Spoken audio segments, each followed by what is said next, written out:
1977 में पंचायती राज व्यवस्था की समीक्षा के लिए जो गठित की गई थी, उसकी अध्यक्षता किसने की थी? बताए थे अभी, अशोक मेहता समिति ने किया था।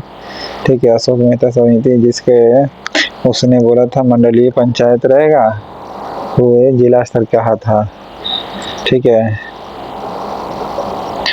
ये त्रिस्तरीय बलवंत राय मेहता समिति। पंचायती राज संस्थाओं के निम्नतर स्तर पर कौन है, यानी सबसे निम्न स्तर पर कौन है? छोटा स्तर पर पूछा है तो ग्राम सभा है या फिर पंचायत कहिएगा। ठीक है, पंचायती राज संस्थाओं में निम्न स्तर पर कौन है? ग्राम सभा कहिए, यानी गांव का बात कहिए, उसी को पंचायत भी कहते हैं। ठीक है, फिर पावरफुल पंचायत समिति दूसरे नंबर पर, लेकिन अशोक मेहता, बलवंत राय मेहता समिति ने इसी पंचायत समिति को मजबूत बनाने के लिए कहा था। ठीक है, और फिर जिला स्तर पर होता है ये बलवंत राय मेहता समिति का प्रबंधन दिया हुआ। ग्राम सभा, जिसे पंचायत भी कहते हैं, फिर पंचायत समिति होगा, फिर जिला परिषद होगा। ये तीनों पंचायती राज संस्थाओं में निम्नतर स्तर पर कौन है? बताएं। ग्राम सभा है। ठीक है, ग्राम सभा है या फिर पंचायत है, लेकिन यहाँ बोला उच्चतर पर बोलिएगा। अभी बताए थे जिला परिषद। दूसरे नंबर पर पंचायत समिति, पहले नंबर पर ग्राम सभा या पंचायत, यानी निम्न स्तर पर ग्राम सभा है, फिर उच्च स्तर पर पंचायत समिति, फिर तीसरा नंबर जिला परिषद। पंचायती राज की आधारशिला क्या है? पंचायती राज की आधारशिला है ग्राम सभा। ग्राम सभा जो है ये पंचायती राज की आधारशिला है, यानी सबसे नीचे स्तर का बेस वाला बात किया है। ठीक है, तो वो कौन होगा? ग्राम सभा।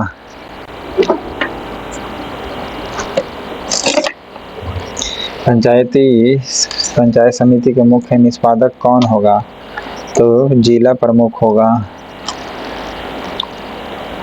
या फिर खंड विकास पदाधिकारी होगा। खंड विकास पदाधिकारी होगा। मुख्य निष्पादक कौन होगा? खंड विकास पदाधिकारी होगा। कौन होगा? खंड विकास पदाधिकारी, मुख्य निष्पादक। ओके, पंचायत समिति का मुख्य निष्पादक, इसी को बनाया गया था सेकंड स्तर पंचायत समिति। और पंचायत समिति का मुख्य निष्पादक कौन होगा? खंड विकास पदाधिकारी होगा। खंड विकास पदाधिकारी। जिला परिषद का मुख्य कार्य क्या है? जिला परिषद का मुख्य कार्य समन्वय करना और पर्यवेक्षण करना। जिला परिषद का मुख्य कार्य क्या है? समन्वय करना और पर्यवेक्षण करना। समन्वय करना, पर्यवेक्षण करना जिला परिषद का कार्य। जबकि पंचायत समिति का मुख्य निष्पादक कौन होगा? खंड विकास पदाधिकारी। पंचायती राज की मुख्य उपलब्धि क्या है? पंचायती राज की जो अब तक उपलब्धि मिला है, अभी तक राजनीतिक चेतना का विकास हुआ है। ये उपलब्धि मिला है, राजनीतिक चेतना का विकास हुआ है। ठीक है, पंचायती राज का मुख्य उपलब्धि हुआ, यानी ये अभी प्राप्त हुआ। राजनीतिक चेतना लोगों के बीच में हो गया है, मतलब पॉलिटिकल इंटरेस्ट लेने लगा है लोग। पंचायती राज की प्रधान समस्या क्या है? पंचायती राज की प्रधान समस्या है आपका दलगत राजनीति। क्या? दलगत राजनीति, ये प्रधान समस्या भी बनी हुई है। जबकि मुख्य उपलब्धि क्या है? राजनीतिक चेतना। प्रधान समस्या दलगत राजनीति। और सामुदायिक विकास कार्य में फेल किया था अशिक्षा के कारण। स्थानीय सांसद व विधायक किसके पदन सदस्य होते हैं? तो किसके पदन सदस्य होते हैं? जिला परिषद के। ठीक है, स्थानीय सांसद या विधायक और विधायक या नहीं, या विधायक साथ में किसके पदन सदस्य होते हैं? तो जिला परिषद के सदस्य होते हैं। ठीक है, सबसे लो स्तर पर कौन होता है? ग्राम सभा होती है। ग्राम पंचायत का निर्वाचन कराना निर्भर है किसके द्वारा? ये राज्य सरकार पर निर्भर करती है, ग्राम सभा का चुनाव। खंड स्तर पर यानी ब्लॉक स्तर पर पंचायत समिति एक क्या है? खंड स्तर पर ये प्रशासनिक प्राधिकरण है। ठीक है, ब्लॉक स्तर पर पंचायत समिति एक क्या है? पंचायत समिति। ब्लॉक स्तर पर बताइएगा क्या है पंचायत समिति? तो ये है प्रशासनिक प्राधिकरण है। प्रशासनिक प्राधिकरण है ब्लॉक लेवल पर। पंचायत समिति, ना कि परामर्शदात्री। ये प्रशासनिक प्राधिकरण है। सामान्यतः पंचायत समिति में कितने प्रकार के सदस्य होते हैं? सामान्यतः कितने प्रकार के सदस्य होते हैं? पदेन सदस्य भी होंगे, सहयोजित सदस्य भी होंगे और सहयोगी सदस्य। सहयोगी के साथ साथ सहयोजित, फिर पदेन, ये तीनों प्रकार के पंचायत समिति में सदस्य होते हैं। ठीक है, तीनों प्रकार के पंचायत समिति में सदस्य होते हैं, पदेन सदस्य, सहयोगी सदस्य और सहयोजित सदस्य सभी। निम्नलिखित में से सही वरीयता क्रम क्या है? सही वरीयता क्रम है 1 2 3, ग्राम सभा, पंचायत समिति व जिला परिषद। सही वरीयता क्रम क्या है? तो ग्राम सभा, पंचायत समिति व जिला परिषद होगा। पंचायती राज विषय है किससे? पंचायती राज विषय है किससे संबंधित है? तो राज्य सूची से संबंधित है। पंचायती राज सूची किससे संबंधित है? राज्य सूची से संबंधित है। ठीक है। पंचायतों के गठन, पंचायतों के द्वारा कौन सा टैक्स वसूला जा सकता है? स्थानीय मेलों पर लगने वाला टैक्स ये वसूल सकता है। स्थानीय मेला जो है उस पर टैक्स जो है ये पंचायत द्वारा वसूला जा सकता है। ओके। भू राजस्व जो आता है ये स्टेट लिस्ट में आता है। सीमा टैक्स आता है सेंट्रल लिस्ट में। कौन सा संविधान संशोधन यह कहता है कि ग्राम पंचायत 1/3 महिलाओं के लिए आरक्षित रखा जाएगा? तो 73वां संविधान संशोधन बोलता है। ओके। पंचायत स्तर पर राज्य सरकार का प्रतिनिधित्व कौन करता है? पंचायत स्तर पर राज्य सरकार का प्रतिनिधित्व करेगा पंचायत सेवक। कौन करेगा? राज्य सरकार का प्रतिनिधित्व रिप्रेजेंटेटिव होगा पंचायत सेवक। ओके, पंचायत लेवल पर कौन सा रिप्रेजेंटेटिव होगा? पंचायत सेवक होगा।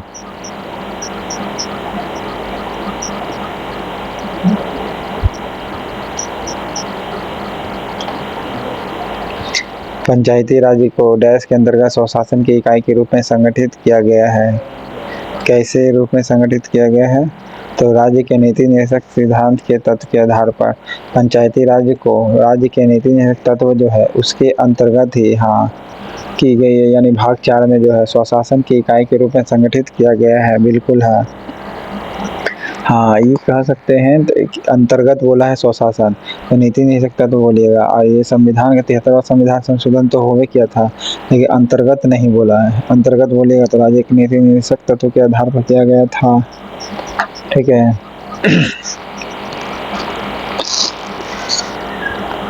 इसमें बताना जनता के प्रत्यक्ष निर्वाचित होते हैं कि नहीं होते हैं।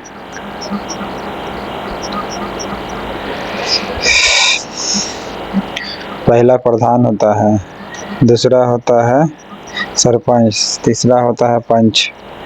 ठीक है। जनता द्वारा प्रत्यक्ष निर्वाचित होते हैं कौन है? प्रधान, फिर सरपंच होते हैं, फिर पंच होते हैं। तो सी हो जाएगा। प्रधान, सरपंच, फिर पंच, ये जनता के द्वारा डायरेक्ट निर्वाचित होते हैं। निपंच, सरपंच और प्रधान जनता डायरेक्ट चुनती है। पंचायत चुनाव के उम्मीदवारों के लिए न्यूनतम आयु सीमा होनी कितनी है? पंचायत चुनाव के लिए न्यूनतम सीमा होनी चाहिए 21 वर्ष। वोट डालने के लिए 18 वर्ष, उम्मीदवार बनने के लिए 21 वर्ष, विधानसभा के लिए 25 वर्ष, लोकसभा के लिए भी 25 वर्ष, राज्यसभा के लिए 30 वर्ष, प्रेसिडेंट के लिए भी 35 वर्ष। पंचायती राज के कार्यक्षेत्र में नहीं आता है क्या? पंचायती राज के कार्यक्षेत्र में नहीं आता है माध्यमिक शिक्षा। ओके, बाकी ग्रामीण सड़कें आती है पंचायती राज के कार्यक्षेत्र में। ग्रामीण सड़कें, ग्राम उद्योग आता है, फिर कृषि उत्पादन आता है। ग्रामीण सड़कें, ग्राम उद्योग, फिर कृषि उत्पादन, ये तीनों आती है। ठीक है। पंचायती राज के कार्यक्षेत्र में ग्रामीण सड़कें, ग्रामोद्योग और कृषि उत्पादन तीनों आती है, लेकिन माध्यमिक शिक्षा नहीं आई, ये नगर निगम के अंतर्गत में आती है। पंचायती राज संस्थाएं की अधिकतम आय कितनी किससे प्राप्त होती है? देखिए, अधिकतम आय तो सरकारी अनुदान से ही प्राप्त होता है। ठीक है, पंचायत को सरकारी अनुदान से ही अधिकतम आय आती है पंचायती को। हाँ, ये बोलिएगा कि टैक्स कलेक्शन कर सकता है स्थानीय मेला से पंचायती राज संस्था। पंचायत समिति का गठन होता है कैसे? प्रखंड स्तर पर। पंचायत समिति का गठन जो होता है प्रखंड स्तर पर होता है। ये दूसरे स्तर कहलाता भी है, जिसका खंड विकास पदाधिकारी होता है निष्पादक। पंचायत समिति का निष्पादक खंड विकास पदाधिकारी या प्रखंड स्तर पर किया जाता है। ठीक है, ग्राम स्तर बेस कहलाता है। फिर जिला परिषद होता है तीसरे नंबर पर। पंचायत समिति की प्रशासन का प्रबंध एवं एक अधिकारी सरकारी अधिकारी करता है, जिसे कहते हैं क्या? खंड विकास पदाधिकारी होता है। ठीक है, पंचायत समिति का जो प्रशासन होता है, एडमिनिस्ट्रेशन होता है, उसका मैनेजमेंट कौन देखता है? ठीक है, मैनेजमेंट कौन देखेगा एडमिनिस्ट्रेशन का? तो खंड विकास पदाधिकारी देखता है। पंचायती राज त्रिसोपान प्रणाली प्राथमिक भाग है किसका? ग्राम पंचायत का है। त्रिसोपान प्रणाली का प्राथमिक भाग कौन सा है? ग्राम पंचायत है। सेकंड स्तर पर पंचायत समिति, तीसरे स्तर पर जिला परिषद या जिला समिति कह सकते हैं। राजस्थान में पंचायती राज व्यवस्था की शुरुआत किस जिले में हुई? नागौर में हुई थी। 1959 में पहला वोटिंग हुआ था। ठीक है, पंचायती राज व्यवस्था की शुरुआत। बलवंत राय मेहता समिति का गठन किस वर्ष किया गया था? बलवंत राय मेहता समिति का गठन 1957 में किया गया था। 1957 में बलवंत राय मेहता समिति का गठन। अशोक मेहता समिति 1977।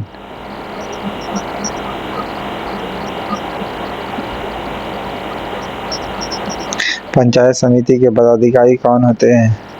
पंचायत समिति के पदाधिकारी कौन होते हैं? प्रत्यक्ष रूप से जनता द्वारा निर्वाचित किए जाते हैं। पंचायत समिति के जो सदस्य होंगे प्रत्यक्ष रूप से जनता द्वारा क्या होते हैं? इलेक्टेड होके आते हैं।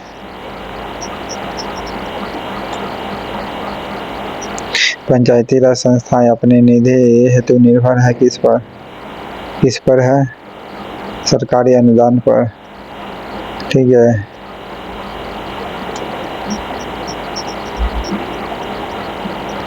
पंचायती राज की आय का स्रोत कौन सा है? स्थानीय मेला टैक्स है। ठीक है, और अधिकांश भाग आता है अनुदान से ही। ठीक है, मेला बाजार टैक्स से पंचायतों का आय का स्रोत है। एक खंड विकास से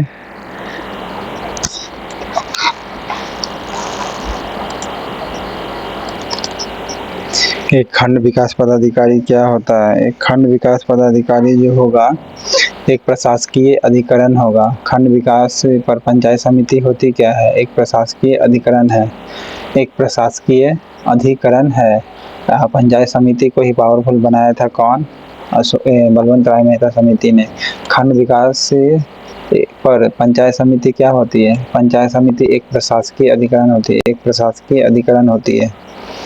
ओके, ना कि परामर्शदात्री समिति होती है। यदि पंचायत भंग होती है तो किस अवधि में चुनाव करवा लेना है? 6 महीने के अंदर। भारत में पहला नगर निगम कहाँ स्थापित किया गया था? चेन्नई में। पहला नगर निगम चेन्नई में किया गया था। भारत में पंचायती राज प्रणाली का शुभारंभ कब और कहाँ हुआ था? नागौर जिला में 1959 को 2 अक्टूबर को। ठीक है, 1959 को। फिर आंध्र प्रदेश में हुआ। 1957 की समिति ने त्रिस्तरीय पंचायती राज की सिफारिश की थी। बलवंत राय मेहता समिति ने। 2 स्तरीय अशोक मेहता समिति ने। ठीक है, प्रजातांत्रिक विकेंद्रीकरण पर्याय है क्या? प्रजातांत्रिक विकेंद्रीकरण का पर्याय है पंचायती राज का। प्रजातांत्रिक विकेंद्रीकरण पर्याय है मतलब क्या? पंचायती राज का प्रजातांत्रिक विकेंद्रीकरण का पर्याय है। विकेंद्रीकरण प्रणाली की सिफारिश किसने की थी? बलवंत राय मेहता समिति ने किया था। ठीक है। पंचायती विकेंद्रीकरण का सुझाव किसने दिया था?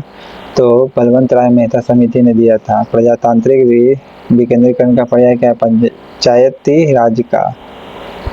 अनुसूचित जाति जनजाति तथा महिलाओं को प्रतिनिधित्व प्रदान किया गया है कहाँ? तो लोकसभा में भी, राज्यसभा में भी, लोकसभा में भी, विधानसभा में भी, ठीक है, पंचायत में भी। उपयुक्त सभी होगा, यानी अब इस ऑप्शन के अनुसार देखिएगा तो पंचायत में, केवल पंचायत में भी, पंचायत समितियों में भी और जिला परिषदों में भी महिलाओं तथा साथ ही साथ अनुसूचित जाति या जनजाति के लिए प्रतिनिधित्व का प्रदान किया गया है।